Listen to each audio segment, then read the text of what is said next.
The first trial took place on a planet called Kesh Prime. This world was kept specially for the Apex Assembly's hunting traditions. The planet was a deadly paradise, filled with giant animals that had evolved under heavy gravity and harsh conditions. Predator species came here to prove themselves against the galaxy's most dangerous prey. Hyuk stood with his team in the preparation area. They were checking their equipment one last time. Earth Command had been very angry when they learned about the challenge.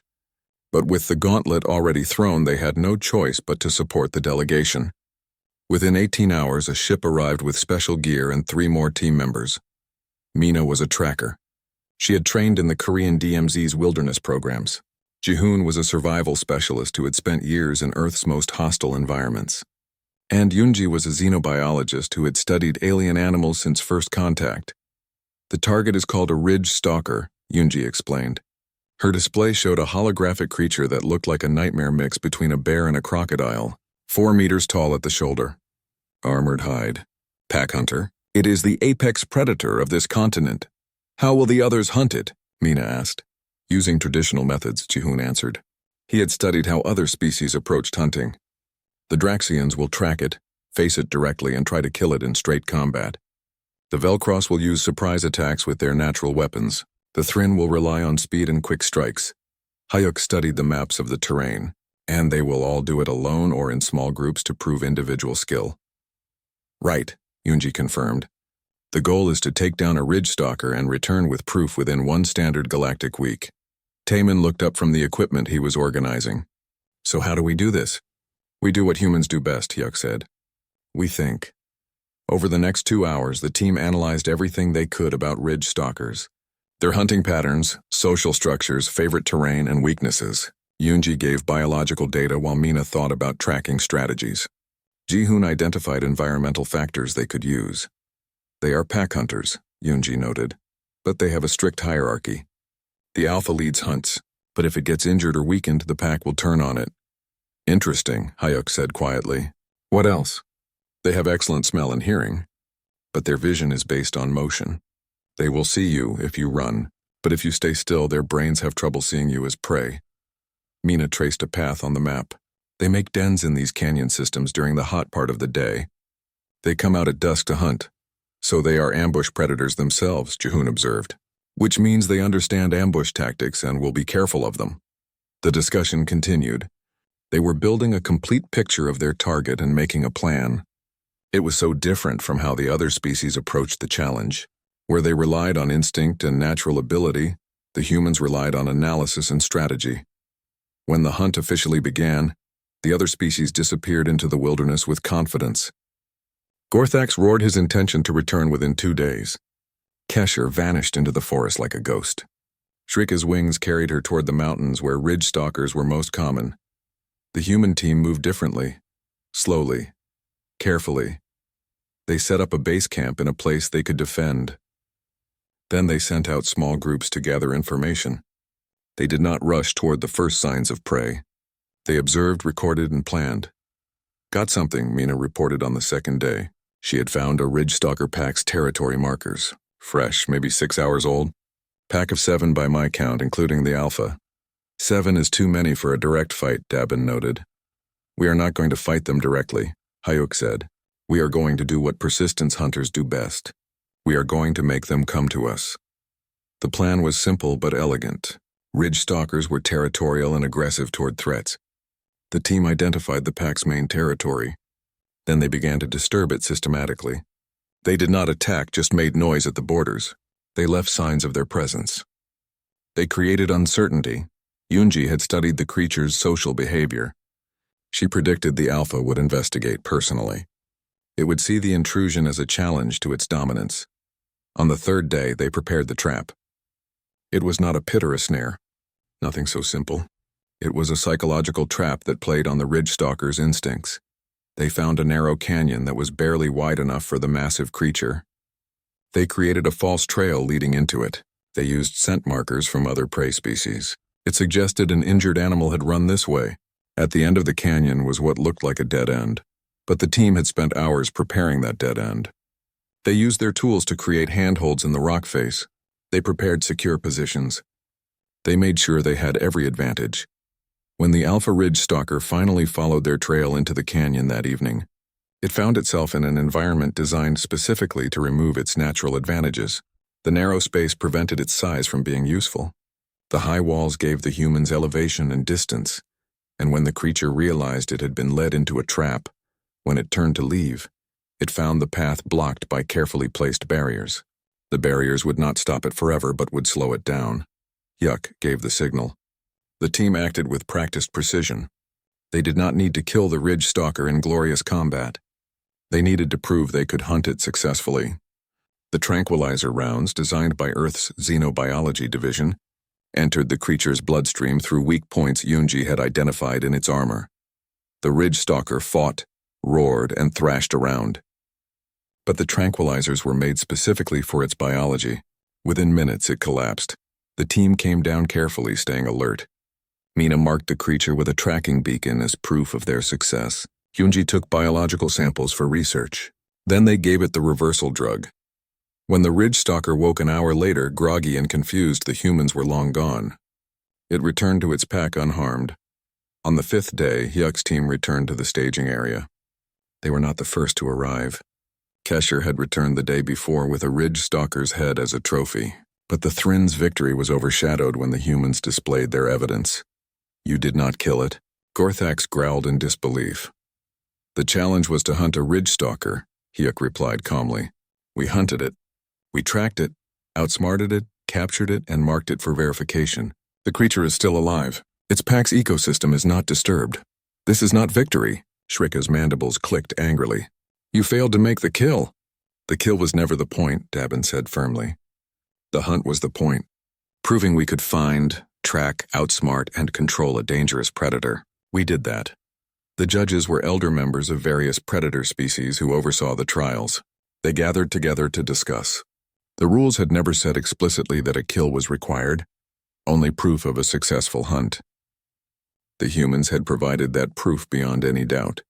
After a tense discussion, the chief judge spoke. Her name was Veskara, an ancient Draxian. The humans have satisfied the requirements. Though their methods are unconventional, they successfully hunted a Ridge Stalker. The first trial has ruled a tie between Kesher and the human delegation. It was not a clear victory, but it was enough. The humans had proven they could compete, but the trials of Kesh had 2 more stages. Each one would be harder than the last, and the predators were no longer underestimating them. The second trial changed everything. On the world of Nethros, the hunters would become the hunted. The shadow worm, Beskara explained to all participants, is unique in the galaxy. It does not simply kill. It hunts hunters. It has evolved to prey specifically on predator species. It senses their aggression and tracks them through their confidence. The holographic display showed a snake-like creature that seemed to absorb light. Its body shifted through colors that hurt to look at directly. It was smaller than a Ridge Stalker, but far more dangerous. You will be placed in its territory alone, the judge continued. You must survive for 3 days while the worm hunts you. You may defend yourself, but killing the worm is not required for success. Only survival. This was a test of a different kind. Not the ability to hunt, but the ability to recognize when you are prey. It challenged the predator's very nature.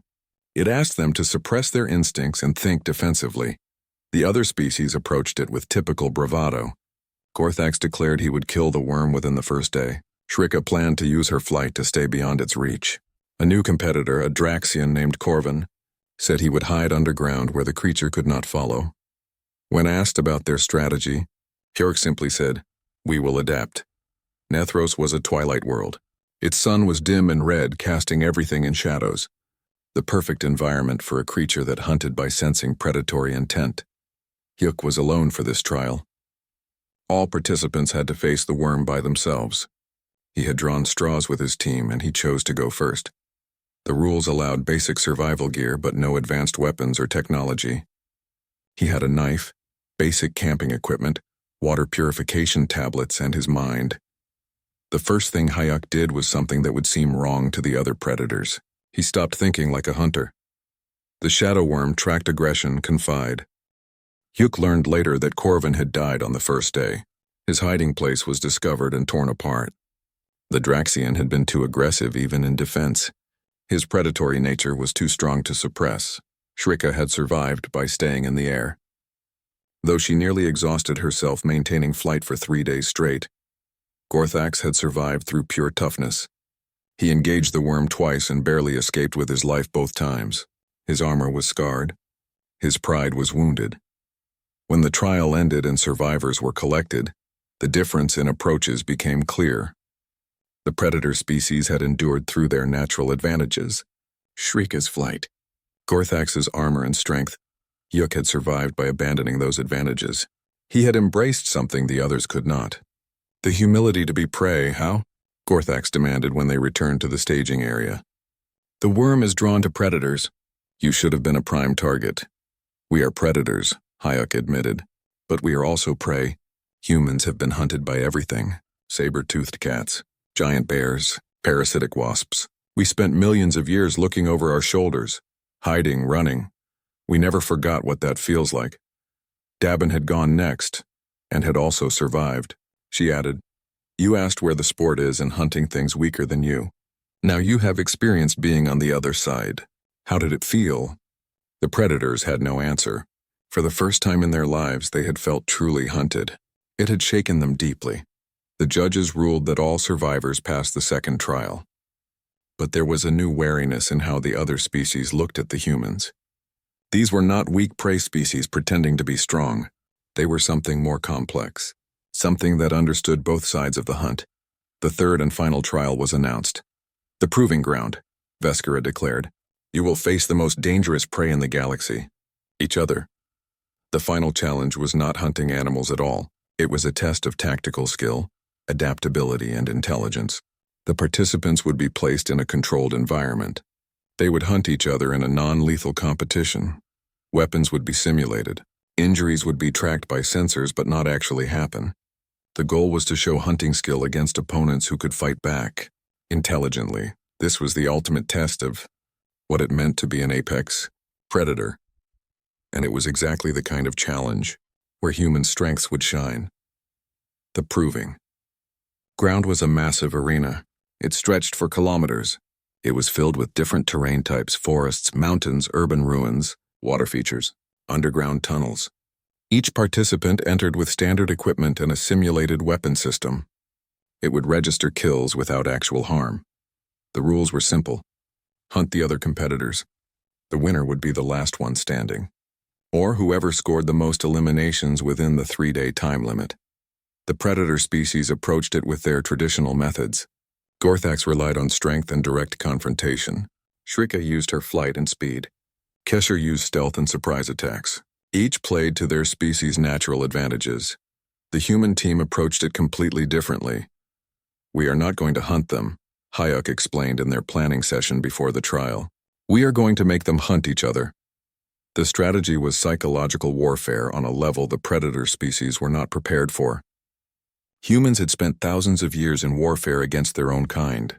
They had developed tactics that went far beyond simple physical fighting. On the first day, the team split into pairs. Mina and Jihun took the forest region. Dabin and Taemin claimed the urban ruins. Hyuk and Yunji established a mobile base in the underground tunnels. They did not fight directly at first. Instead, they observed, tracked, and manipulated. When Gorthax chased what he thought was human prey into a clearing, he found himself facing Kesher instead. Both arrived from different directions. The confusion that followed resulted in a brief fight before they realized they had been tricked. When Shrika flew over what looked like a human camp, she was hit by simulated fire. Not from humans, but from a trap that triggered when anyone passed overhead. The attack signature matched Draxian weapons. Mina's tracking skills proved invaluable. She could follow the other competitors' movements. She predicted their paths. She positioned the team to either avoid or manipulate encounters. She left false trails. She created decoys. She made it nearly impossible for anyone to get accurate intelligence on human positions. Taemin used his engineering background to modify the environment. He created choke points. He made advantageous positions. He set traps that looked natural but were carefully designed. Yunji's knowledge of various species biology meant the team knew each competitor's limits and strengths. They knew them better than the competitors knew themselves. By the end of the first day, 3 non-human competitors had been eliminated, but none by direct human action. They had been moved into situations where they eliminated each other, or they fell into traps they could not link to any specific source. The remaining predators began to realize they were dealing with something new. These humans were not fighting like apex predators. They were fighting like something far more dangerous. On the second day, things changed. The surviving competitors were 5 predators and the 6 humans.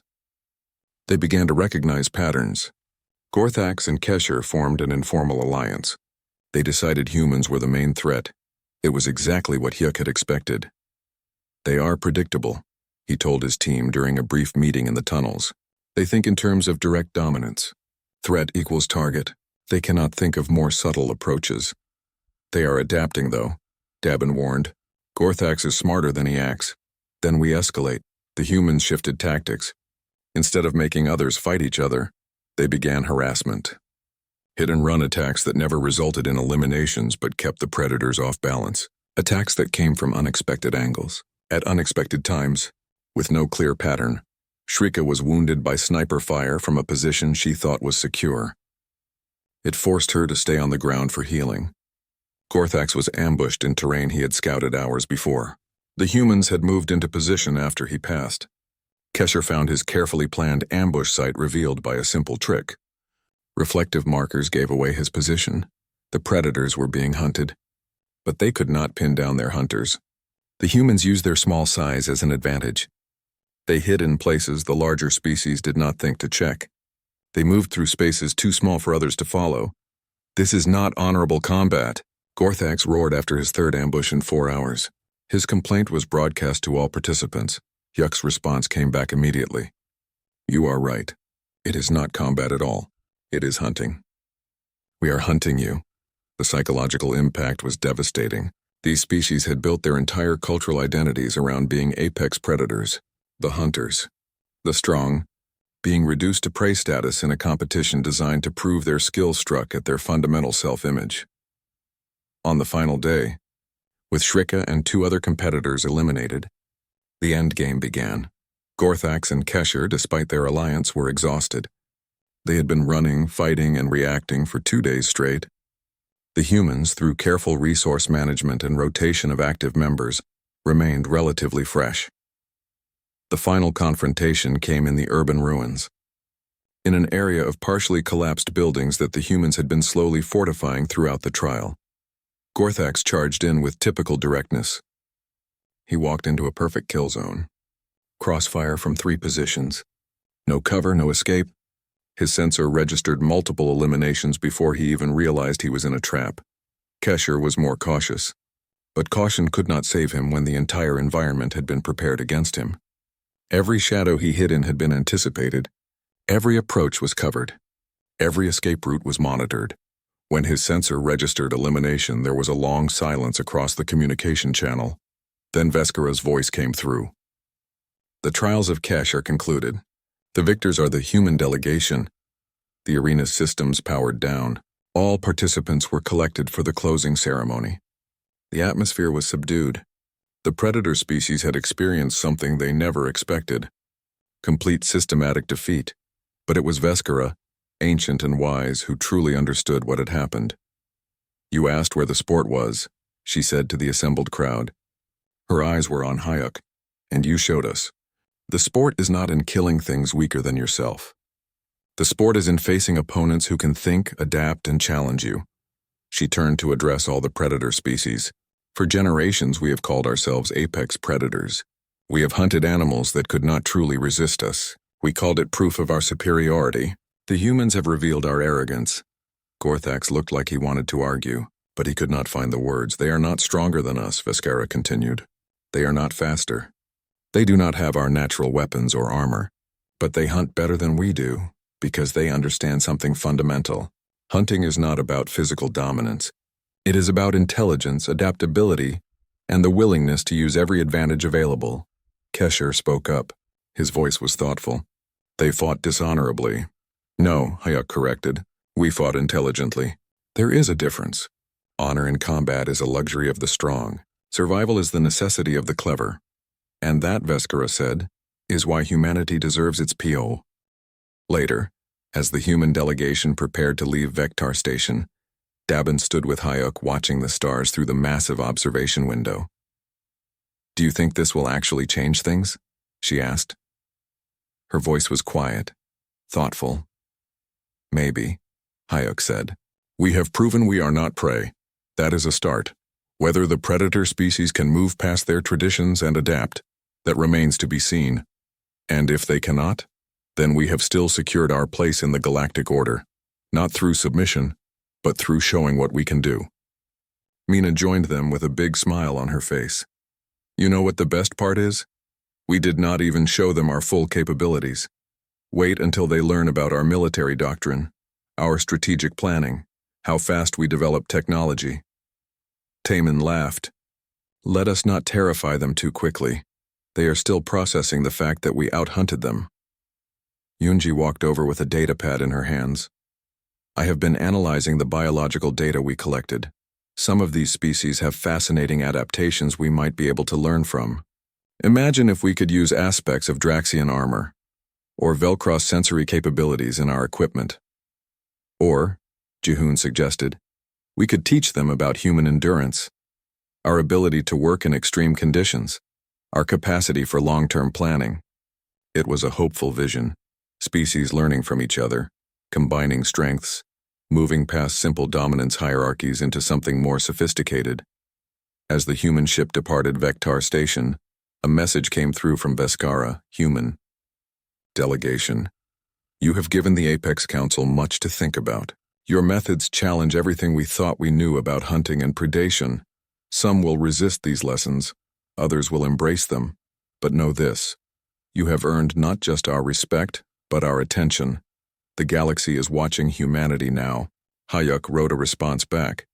"Then we had better make sure they see something worth watching."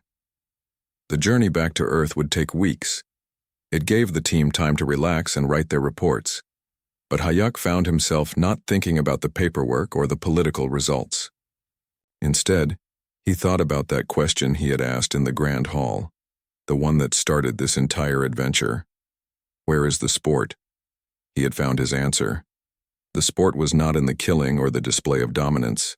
It was in the challenge. The strategy, the test of intelligence and adaptability against worthy opponents.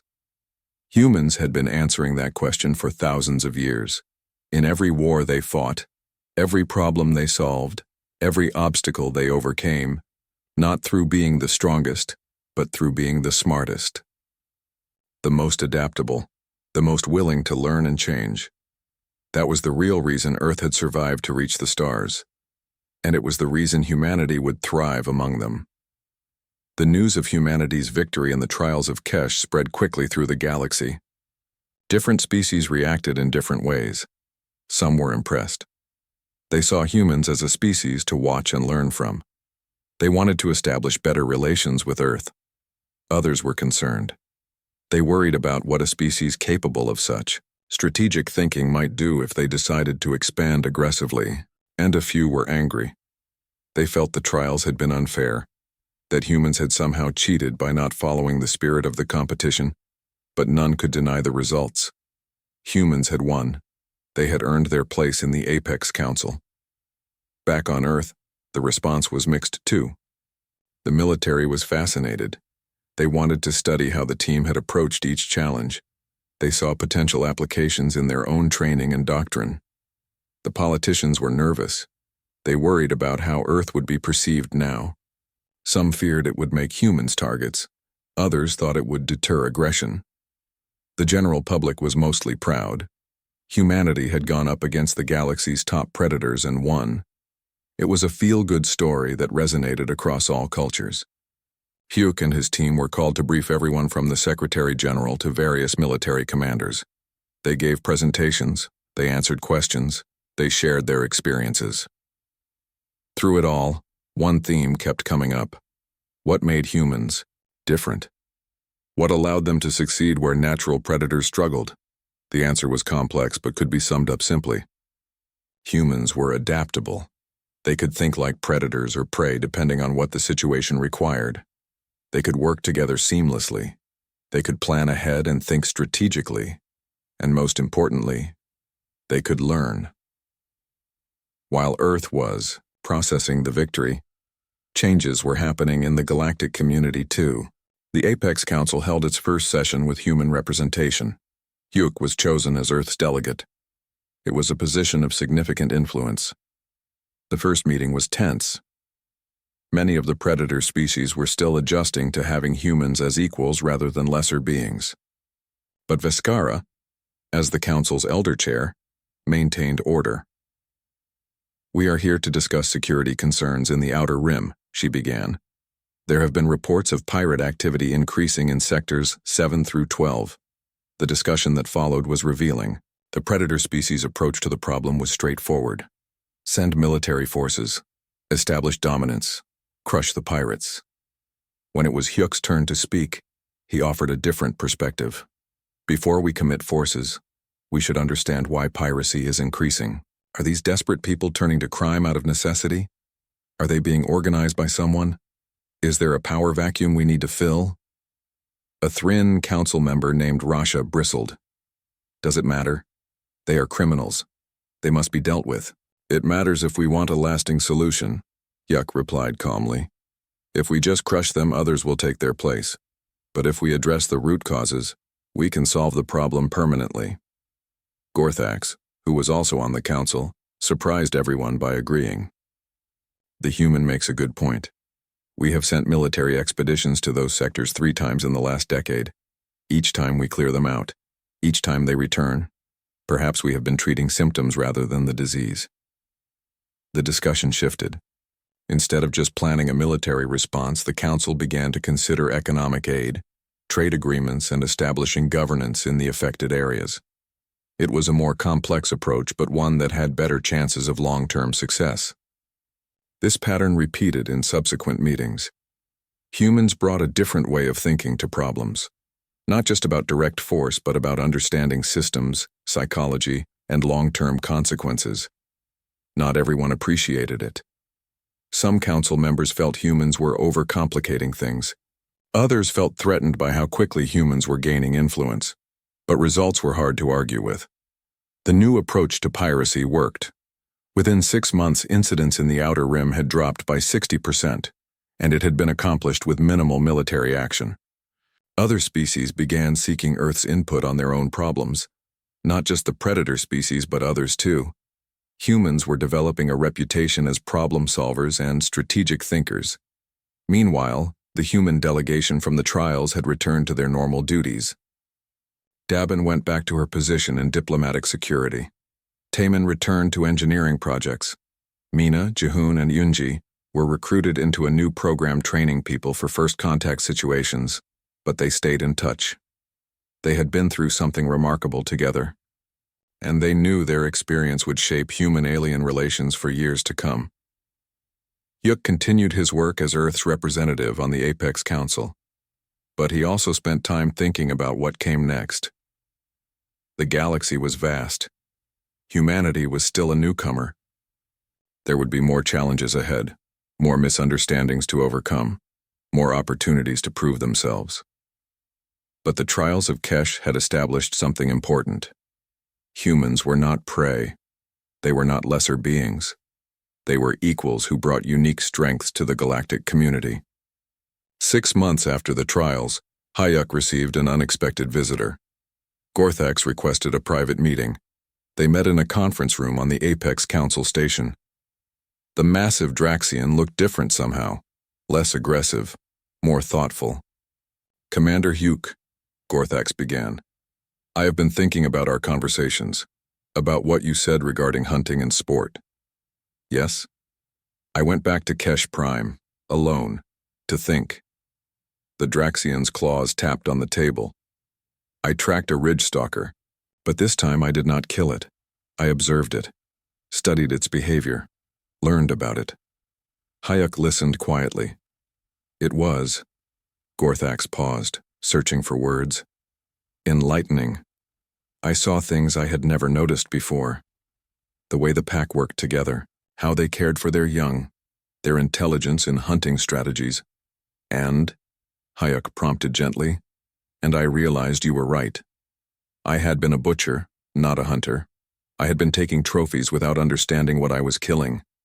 The Draxian looked directly at Hayuk. It has changed how I see many things. That is good, Gorthax. That is growth.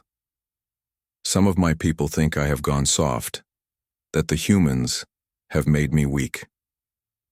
What do you think? Gorthax's expression was hard to read on his alien features, but his tone was clear. I think I have become wiser. There is a difference between strength and wisdom. I am learning that. They talked for another hour, about hunting, about culture, about change and tradition. It was a conversation that would have been impossible before the trials. As Gorthax left, he turned back one more time. Thank you, Commander, for asking that question, for making us think. A year after the trials of Kesh, the galaxy looked different. Not in obvious ways. The same species still controlled the same territories. The same government still made the same kinds of decisions. But something fundamental had shifted. The Apex Council had expanded its mission. It was no longer just about celebrating hunting prowess. It had become a forum for discussing ethical approaches to strength and power, for questioning traditions, for learning from different perspectives. Not everyone was happy about these changes. A faction within the Draxian military felt the old ways were being abandoned. Some Thrin clans refused to participate in what they called the softening of predator culture. The Velcross were divided, with younger members embracing new ideas while elders clung to tradition. But the changes continued anyway, because results were hard to ignore. Conflict resolution between species improved dramatically. Instead of immediately resorting to shows of military force, species were trying diplomatic solutions first. Understanding motivations, finding common ground. Economic cooperation increased. Species that had previously refused to work with those they deemed weak now recognized the value of different strengths. Trade agreements multiplied. Joint ventures became common, and hunting itself was changing. More predator species were adopting conservation practices, taking only what they needed, respecting the ecosystems they hunted in, understanding their prey rather than just killing it. Viscara had been right. The galaxy was watching humanity, and what they saw was influencing them. But not everyone was watching with friendly eyes. The Krull Empire had been notably absent. From the trials of Kesh, they were a predator species. From the outer reaches of known space, powerful, aggressive, isolationist, they viewed the Apex Council as beneath them. Their emperor, Vorgath, had been following humanity's rise with growing concern. His intelligence reports painted a picture of a species that was disrupting the natural order. That was making other predators soft. That posed a threat to traditional power structures. 6 months ago, he had sent scouts to observe human worlds. What they reported back did not reassure him. Earth was not a heavily militarized world. Its defenses were adequate but not overwhelming.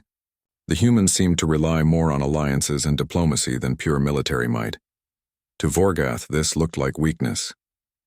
A weakness he could exploit. The Krull had been expanding their territory slowly for decades. They moved into systems, claimed them, and crushed any resistance. It was the way of predators. Take what you can. Hold what you take. Now Vorgath saw an opportunity. If he could defeat the humans decisively, it would send a message that the old ways were still the best ways. The talk of ethics and cooperation was just weakness in disguise. He began preparing his forces for an invasion of human space. Intelligence about Krull preparations reached Earth within weeks. The human government went into emergency sessions. The military began mobilizing, and Hyuk was called back from the Apex Council. How bad is it? He asked the Secretary General during a secure briefing. Very bad. The Krull fleet is massive. 300 warships, millions of ground troops. If they commit fully, we cannot stop them with military force alone. Then we do not stop them with military force alone, Hyuk said calmly. What are you suggesting? I am suggesting we do what we did in the trials. We think, we plan. We use every advantage we have. The room was quiet as people considered this. The Krull are not like the Draxians, someone pointed out. They are not interested in proving themselves. They just want to conquer. Then we make them interested, Hyuk replied. We change the game. Over the next week, Hyuk worked with Earth's best strategic minds. Military commanders, diplomats, intelligence officers, scientists. They built a plan that was risky but possible. Step 1 was reaching out to the Apex Council. Humanity had allies now. It was time to see if those alliances meant anything. The response was mixed. Some species offered immediate military support. Others were hesitant, not wanting to antagonize the Krull, but Gorthax's voice was the loudest. "The Draxian fleet will stand with Earth," he declared in the council chamber. "We have learned much from the humans. Now we will show what that learning means." Kesher and the Thryn added their support. "The Krull represent the old thinking, the belief that might alone makes right. If they succeed against Earth, none of us are safe." Shrika and the Velcross agreed. "We fly with humanity." It was not the full might of the Apex Council, but it was significant. Combined with Earth's forces, they had a chance. But Hyuk was not counting on military victory alone. Step 2 was intelligence gathering. Human agents working with allies began mapping Krull fleet movements, supply lines, command structures, communication protocols. What they found was interesting. The Krull were powerful but predictable. They followed traditional military doctrine. Direct assaults, overwhelming force, no subtlety. They think like the Predators did before the trials, Taman observed when reviewing the data. He had been brought back onto Hyuk's team. All instinct and aggression. "Then we know how to handle them," Dabin said. She was reviewing defensive positions around key human worlds. Step 3 was preparation, but not the kind the Krull would expect. Human and allied forces did not mass for a direct confrontation. Instead, they dispersed, small mobile units, positioned in unexpected places, ready to move quickly. Supply depots were hidden. Communications were decentralized. Every tactic was designed around flexibility and adaptation. When the Krull fleet finally arrived at the border of human space, they expected to find a defensive line, a force ready to meet them in battle. Instead, they found empty space. Vorgath was confused. "Where are they? Why do they not defend their territory?" His advisors had no good answers. The humans and their allies were scattered across a dozen systems. No central target, no obvious weakness to exploit. "Then we will take their worlds one by one," Vorgath decided. "They cannot hide forever." The Krull fleet moved toward the first human colony world, a planet called New Sol. It had 1 million inhabitants. It should have been defended heavily, but when they arrived, they found minimal resistance. A few defense platforms that were quickly destroyed, some fighter squadrons that engaged briefly then retreated. The Krull landed their ground forces, prepared for occupation, set up their command centers, and then the real battle began. It was not a battle in the traditional sense. There were no massive troop movements, no tank battles, no air superiority fights. Instead, it was 1,000 small actions, supply convoys that never reached their destinations, communication towers that mysteriously malfunctioned, officers who went missing, equipment that broke down at critical moments. The Krull found themselves fighting an enemy they could not see, could not target, could not defeat with superior force. "This is not war," Vorgath roared in frustration. "They are cowards hiding in the shadows." But his troops were taking casualties. Morale was dropping, and they had not achieved any of their objectives. Meanwhile, small human and allied strike forces were hitting Krull supply lines back in their own territory. Not massive assaults, but precise strikes that disrupted logistics. Mina led one of these teams. Her tracking skills were invaluable in identifying vulnerable targets. Jihoon's survival expertise kept them hidden in hostile territory. They operated for weeks without being detected, causing far more damage than their small numbers should have allowed. On New Sol, the occupation was becoming a nightmare for the Krull. They held the major cities but could not control the countryside. They had superior firepower but no good targets. The human population had not fled.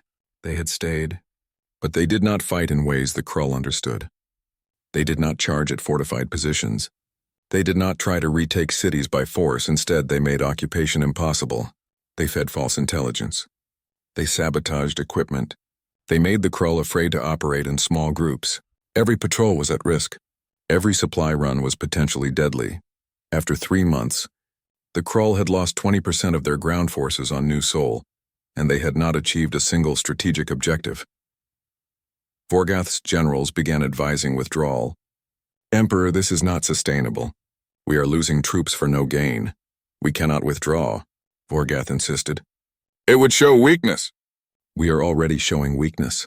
We look like fools unable to defeat an inferior force." The truth was bitter but undeniable.